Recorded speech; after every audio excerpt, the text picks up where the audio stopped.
Brexiteer Kate Hoey has blasted the EU over its demands on fishing and the so-called level playing field.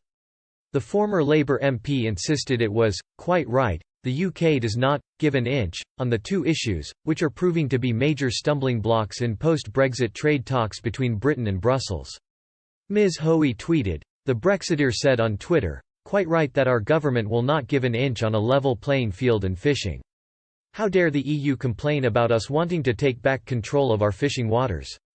Fishing communities devastated over years by the CFP at David G. H. Frost doing a splendid job. It comes after the fifth round of negotiations ended in stalemate. The EU's chief negotiator Michel Barnier said the UK's position on fisheries is simply unacceptable. Mr. Barnier also warned of gaps between the two sides on the so-called level playing field.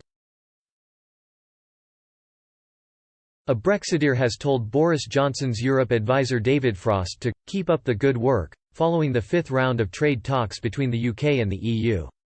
Former Brexit Party MEP Rupert Lowe tweeted, "Latest round of Brexit talks have just finished. Sounds like Frost is standing firm on fishing and the level playing field. Considerable gaps remain." Ex-Conservative MEP and Brexiteer Daniel Hannan tweeted, "Suppose the UK were to demand access to EU fishing grounds, a say over EU state aid and competition law and a role for British judges on the continent. Would anyone expect the EU to agree? Would anyone call it unreasonable for holding out?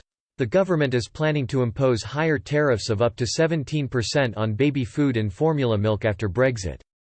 Pureed food used for tube feeding for cancer and intensive care patients are other products facing increased tariffs." The plans to up tariffs were revealed by the British Specialist Nutrition Association, which is pleading with the government to avoid making life more costly for young families.